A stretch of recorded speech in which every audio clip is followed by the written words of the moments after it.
Well, this is that airbag that we blew up 2 days ago. I think it was 2 days ago. Anyway, I wasn't actually going to upload this to YouTube because it didn't sound, well, you know, I didn't think it would be interesting. But anyway, this is what's inside an airbag, which is actually quite interesting, I think. Now, how it was assembled.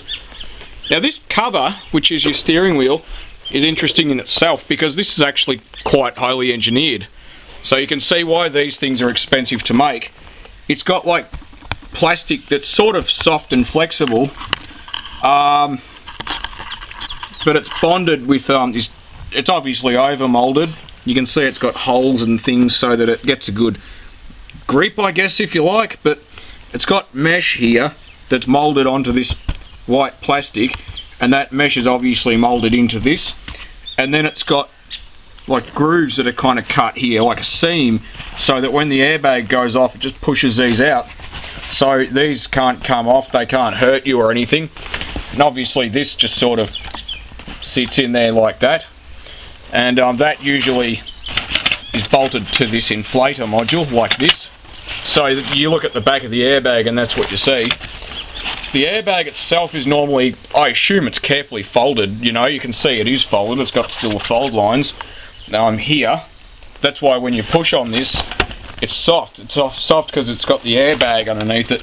But if we pull this off, we can pull out the igniter module, which you wouldn't expect it to look like this, but what it's got is a series of holes around the outside perimeter, and I'm pretty sure this is never going to show up with this camera. There we go. Now what it has is, there you go, it's actually got two sheet, focus you fuck, I'm watching too much Ave, but still, friggin' camera. YouTubers, you spend half your friggin' existence waiting for the damn camera to focus. Now, what we've got is the like brass mesh or steel mesh. There's two thicknesses of it, although you can't see it in the camera because the camera is apparently shit. Killed my light there, you might be able to see it, but anyway, that's obviously to arrest any sparks or hot particles, because the last thing you want is an airbag catching fire in the car while you're in it. But yeah, very solid, thick aluminium. I assume it's forged, I'm not really sure, it wouldn't be billet machined. I have no idea, I assume this is welded together. I can't see any weld marks, but I'm assuming it is. This is actually pretty interesting and got quite a lot of weight all on its own. You can see how hot that got after it went off, which surprises me really. For an explosive you'd think it wouldn't. This is the airbag itself. It's tethered to the centre of it. That's what this stitching's about, I believe.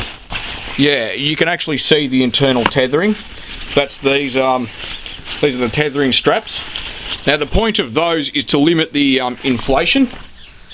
It's to limit the amount the airbag inflates, because in the past when the tethering straps weren't there, they overinflated and they would hurt people. Also, it's controlled inflation deflation. For example, it's got these holes here, so the explosive charge is enough to get it rapidly inflated and very firm, but these holes actually limit how hard it gets, and also allows it to deflate straight away, so there's no way it could trap you in the car. So, you know, I know with all this airbag recall stuff, this video is probably way too long already, if you guys ever wondered what was actually in one, this is probably a pretty typical airbag. And if there's any chance of shrapnel getting in your face or anything, I'm assuming the problem is with this bit, the igniter, because inside here, sorry, the inflator, I should say, this bit here really doesn't have any metal in it. It's just a bag basically with a frame.